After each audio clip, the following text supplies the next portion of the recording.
Welcome back once again guys. Public और private IP का discussion है।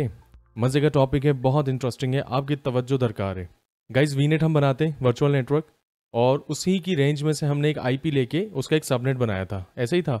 उस सबनेट में अगर हम कोई वर्चुअल मशीन बनाते हैं तो उसका निक कार्ड हम एसोसिएट कर देते हैं उस पर्टिकुलर सबनेट से, ताकि उसी पूल में से इस वर्चुअल मशीन को आईपी मिले। और ये जो आईपी आती है ये ऑटोमेटिक आ जाती है एजूर की तरफ से, जो भी अवेलेबल हो तो ये ऑटो असाइन हमारे आईपी मिल जाती है, जो हमने चेक किया था। और ऐसे ही अगर हमें इंटरनेट से इस वर्चुअल मशीन का रिमोट सेशन लेना हो तो हम पब्लिक आईपी असाइन करते हैं, एक एलोकेट करते हैं, एक लेते हैं, उसका रेंट अदा करते हैं। ऐसा ही है।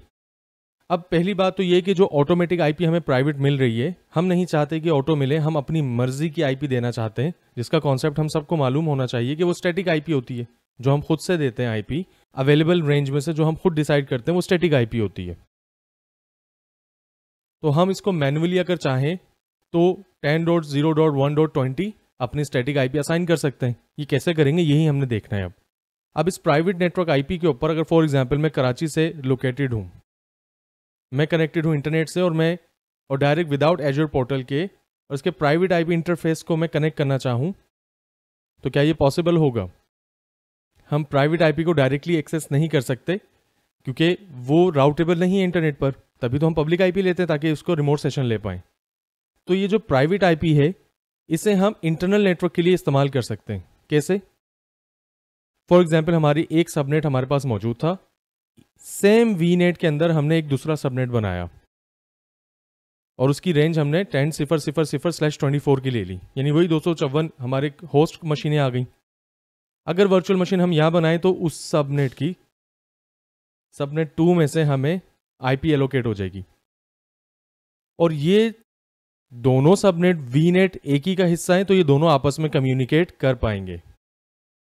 ये तो एक एग्जांपल दूसरे सबनेट की थी ना। अगर हम पहले सबनेट में कोई दूसरी वर्चुअल मशीन बनाते तो वो भी आपस में कम्युनिकेट करेंगे। तो इससे प्रूवन हो रहा है कि अगर एक ही वीनेट है, वर्चुअल नेटवर्क है, और उसमें मुख्तलिफ सबनेट्स हैं तो आपस में कम्युनिकेट करेंगे इंटरनली तौर पर। और जो पब्लिक आईपी है जो हमने सबनेट 1 की वर्चुअल मशीन पर ले रखी है यहाँ पर, अगर हम कराची वाली मशीन से कनेक्ट करते हैं वाया इंटरनेट इस पब्लिक आईपी पर, यानी कि मैं अगर कनेक्ट करना चाहूँ इस पब्लिक आईपी से तो मैं अपने इंटरनेट के थ्रू पब्लिक आईपी को इस्तेमाल करते हुए VM1 पर कनेक्ट हो जाऊंगा। और मैं VM1 से जब कनेक्ट हो गया तो मेरी मर्जी है कि मैं अब सबनेट 2 की मशीन पर जाऊं या सेम सबनेट की दूसरी वर्चुअल मशीनों को एक्सेस कर पाऊं। लेकिन ये याद रहे कि जब हम पब्लिक आईपी के थ्रू कनेक्ट हो रहे होंगे तो पब्लिक आईपी दरवाजा है इंटरनेट का, तो हम हर किसी को तो इजाजत नहीं देंगे, तो वहां NSG ग्रुप हमारा लगेगा, सिक्योरिटी जो हमें मेंटेन करनी है, और हम उसे इजाजत देंगे कि किन ट्रैफिक को आना चाहिए, किसे रोकना है। तो हम 3389, क्योंकि हमें यहाँ से रिमोट डेस्कटॉप लेना है, हम तो वो पूरी वर्चुअल मशीन चलाते हैं, तो हम इस लैब में क्या कर लेंगे कि हम यहाँ से ये वर्चुअल मशीन को रिमोट डेस्कटॉप लेंगे। जब पहली VM के ऊपर हम कनेक्ट हो जाएंगे तो हम इंटरनली तौर पर दूसरे VMs को, यानी उनको प्राइवेट आईपी से कनेक्ट कर लेंगे। और हमारे पास ये भी ऑप्शन होता है कि अगर हम कोई दूसरी वर्चुअल मशीन बनाएं तो उसके लिए हम पब्लिक आईपी अलग से ना भी लें, तो ये भी हमारे पास ऑप्शंस होते हैं कि हमें कब किस वर्चुअल मशीन के लिए पब्लिक आईपी चाहिए और किसके लिए नहीं चाहिए। तो इस सिनेरियो में आप ये देखें, हमारे पास 3 वर्चुअल मशीनें चल रही हैं और मैंने रिमोट सेशन कनेक्ट करने के लिए एक ही वर्चुअल मशीन पर पब्लिक आईपी असाइन करी, यानी मैंने 2 पब्लिक आईपीज का किराया बचा लिया। तो यही मकसद है डिस्कशन का गाइस, कि हमें अंदाजा हो, चीज़ों को हैंड्स ऑन हो, तो हम डिसाइड कर पाएं हमें कितनी चीज़ें रिक्वायर्ड है, ताकि हम उस लिहाज से किराया अदा करें और ओवर बिलिंग से बचें। तो गाइस मजीद इन डेप्थ में जाने से पहले जो बातें हमने की हैं इनको ज़रा लैब्स परफॉर्म कर लेते हैं। बगैर लैब्स के सुकून नहीं रहता। गाइस मेरे पास पोर्टल लॉगिन था, मैंने भी लैब्स कुछ बनाई हुई थी, उनको डिलीट किया है। एनीवेज हम यहाँ पर आते हैं। सबसे पहले हमें क्या बनाना है? Virtual network. पहला वीनेट बनाते हैं। सबसे पहले तो वो आईपी का स्टैटिक और डायनेमिक मोड समझ लेते हैं, IPv4 का हम क्रिएट करते हैं। और रिसोर्स ग्रुप नहीं है तो हम RG1 यहाँ बनाते हुए आए, वर्चुअल नेटवर्क का नाम रख लेते हैं VNet1। सेंट्रल US में है, नेक्स्ट करते हुए आए IP एड्रेसिंग पर, और डायग्राम के मुताबिक मेरा सबनेट जो है 10.0.10 वाला है /24 का, और जो पूरा पूल है हमारा वो तो /16 का ही होगा। ठीक है, तो 10.0.0.16 ही है। यहाँ से जो सबनेट है ये 0 है तो उसको 1.0 कर लेते हैं, यहां से इसे एडिट किया, सबनेट 1, और यहां से जो स्टार्टिंग आईपी रेंज है 10.0.1.0 रख लिया, /24 254 हमें चाहिए ना, 226 है तो एक ब्रॉडकास्ट का माइनस हो गया, एक होस्ट का माइनस हो गया, तो 256 में 2 माइनस हो 254। सेव करते हुए एक सबनेट हमने भी बनाया है, रिव्यू एंड क्रिएट करते हैं। वीनेट बनाने के बाद वर्चुअल मशीन बनानी है ताकि इस सबनेट के अंदर उसे हम एसोसिएट कर लें। इसे भी RG1 में रखते हुए VM1 का नाम दे रहे हैं। सर्वर 2019 पर प्रैक्टिकल कर लेते हैं।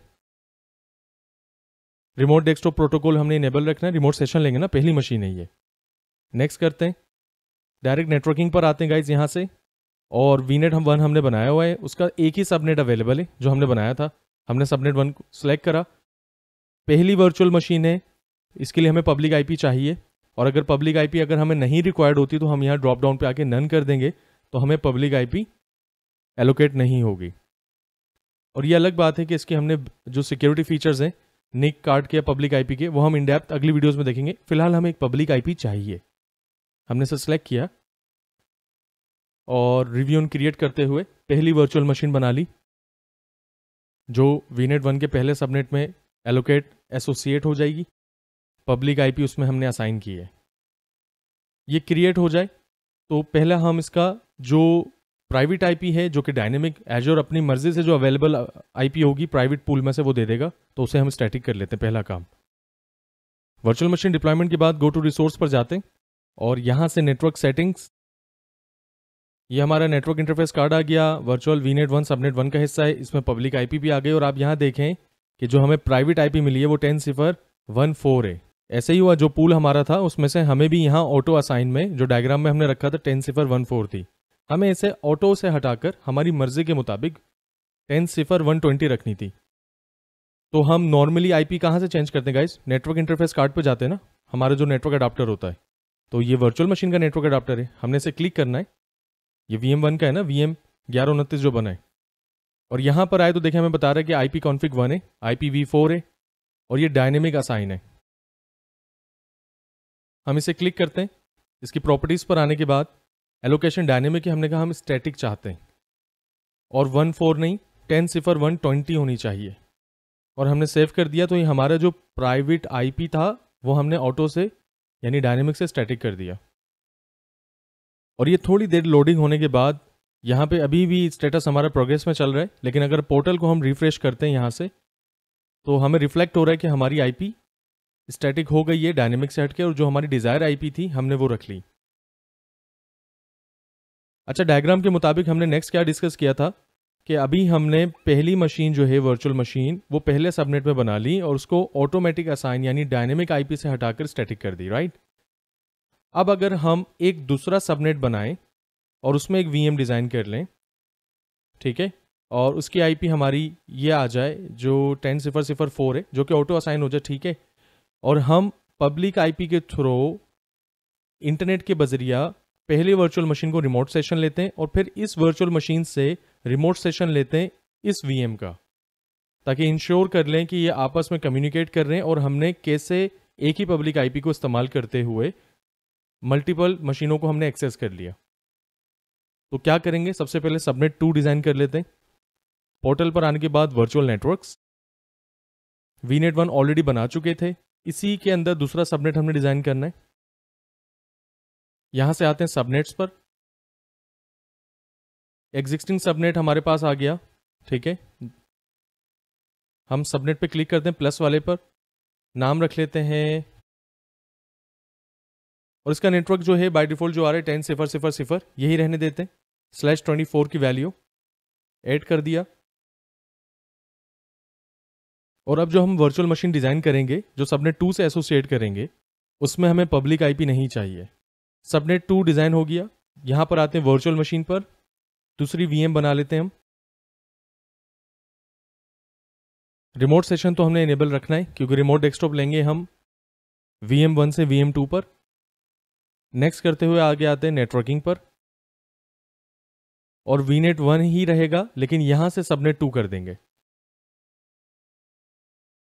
पब्लिक आईपी हमें नहीं चाहिए VM2 के लिए, तो हमने नन कर दिया। हम एक्स्ट्रा किराया नहीं देंगे, हमें ज़रूरत नहीं है। हम रिव्यू एंड क्रिएट कर देते हैं और वीडियो को फॉरवर्ड करते हैं। VM2 डिप्लॉयमेंट के बाद हम वर्चुअल मशीन्स पर आते हैं गाइस, देख लेते हैं दोनों VMs हमारी रनिंग स्टेट पर हैं। और आप यहाँ देखें हमने VM1 के अंदर सिर्फ पब्लिक आईपी एलोकेट करी थी, VM2 के ऊपर नन है, कोई आईपी नहीं है। अब मुझे एक बात बताएं, अगर हम VM1 की प्रॉपर्टीज लें और नेटवर्क सेटिंग से आने के बाद इसकी जो प्राइवेट आईपी है जो कि हमने स्टैटिक रखी थी 10.0.120, इसे अगर मैं कॉपी करूं तो आपको क्या लगता है कि हम इंटरनेट के थ्रू हम इसे एक्सेस कर पाएंगे प्राइवेट आईपी के ऊपर? डेफिनेटली नहीं कर सकते। अगर हम रिमोट सेशन लेंगे प्राइवेट आईपी पर तो वो इंटरनेट के ऊपर राउटेबल नहीं है कि हम वहां से हम ट्रैफिक या रिमोट सेशन ले पाएं। इसी वजह से तो हमने पब्लिक आईपी इसमें इस्तेमाल की थी। तो हम क्या करते हैं, VM1 को बजरिया पब्लिक आईपी हम रिमोट सेशन लेते हैं।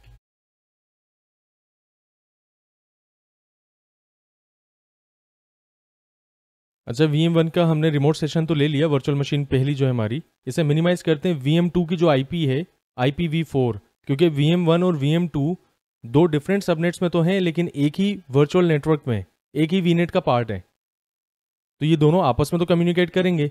तो मैं एजूर के प्लेटफॉर्म को इस्तेमाल करते हुए VM1 को कनेक्ट कर लिया है पब्लिक आईपी से, तो VM2 को मैं VM1 से ही कनेक्ट कर लेता हूँ। तो VM2 की जो प्राइवेट आईपी है वो क्या है, 10.0.0.4। हमने इसे क्या करा, कॉपी करा, रिमोट सेशन पर आए दोबारा जो हमारा पब्लिक आईपी के साथ कनेक्टेड है। देखें आईपी नजर आ रही है ऊपर, और यहां से वर्चुअल मशीन से हमने रिमोट डेस्कटॉप लिया उस दूसरे VM का। अब ये हमें VM2 के क्रेडेंशियल्स रिक्वायर्ड कर रहा है जिससे हम VM2 को कनेक्ट करेंगे। VM2 का यूजर नेम हमने VM2 रखा था ताकि याद रहे, पासवर्ड हमने ये रखा था। हम ओके करते हैं और गाइज हमने रिमोट सेशन इंटरनली नेटवर्क के थ्रू ले लिया। अब अगर आप स्क्रीन के टॉप पर देखें तो हम एक पब्लिक आईपी से कनेक्टेड है VM1 पर, और VM1 से हमने लोकल एरिया नेटवर्क को इस्तेमाल करते हुए VNet1 वर्चुअल नेटवर्क अडाप्टर को इस्तेमाल करते हुए हम वर्चुअल मशीन दूसरी पर आ गए। अगर इस VM की हम प्रॉपर्टीज लें स्टार्ट पाउज ब्रेक का बटन दबा के, तो हम VM2 पर हैं via VM1 public IP from my host machine जो कि मैं कराची पे लोकेटेड हूँ।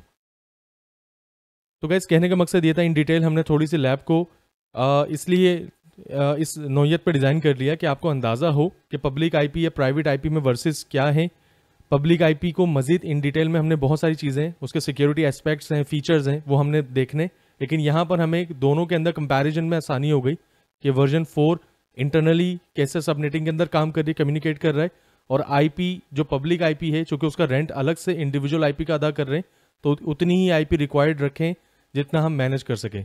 इस वजह से जो आर्किटेक्ट एजूर डिज़ाइनर्स हैं गाइस, वो पहले पूरी रिक्वायरमेंट्स वाली लेआउट्स बनाते हैं, नक्शे बनाते हैं, कहाँ नेटवर्क होना चाहिए, कैसे वर्चुअल मशीनें डिज़ाइन होंगी, फिर वो एग्जीक्यूशन पर जाता है। और ये मेरी रिकमेंडेशन है गाइस, आप भी किसी प्रोडक्शन नेटवर्क का हिस्सा हो तो आप लोग भी सारी चीज़ें डॉक्यूमेंटेड करते जाएं ताकि आने वाले आपके अलावा या हर चीज़ डॉक्यूमेंटेड हो, चूँकि वो कंप्लायंस भी है और ईजी टू मैनेज और अंडरस्टैंडिंग भी रहता है। तो गाइस अब क्या करते हैं, इसे डिस्कनेक्ट कर लेते हैं। लैब हमने प्रूवन कर ली है। नेक्स्ट वीडियो के लिए पब्लिक आईपी के ही डिटेल्स में हम डिस्कस करेंगे। इन दोनों सेशंस को हमने क्लोज करा और यहाँ से रिसोर्स ग्रुप पर आने के बाद RG1 जो रिसोर्स ग्रुप हमने बनाया था उसमें अगर हम देखें तो हमारे पास वर्चुअल मशीन 1 भी इसी में है, वर्चुअल मशीन 2 भी इसमें है, VM1 की पब्लिक आईपी एक है, दोनों मशीनों के नेटवर्क सिक्योरिटी ग्रुप भी हैं, दोनों मशीनों के नेटवर्क अडाप्टर भी हैं, दोनों मशीनों के ऑपरेटिंग सिस्टम डिस्क भी मौजूद है, और इन सारी मशीनों का एक ही VNet अडाप्टर बना हुआ है। तो होपफुली गाइस हमें समझ आया हो। हम यहाँ से इसे डिलीट कर देते हैं, उससे पहले ये हमारे लिए गैर ज़रूरी जो रिसोर्सेज हैं वो हम डिलीट कर लें ताकि हम ओवर बिलिंग से बच सकें। हम इसे डिलीट करते हैं और मिलते हैं फिर नेक्स्ट वीडियो में।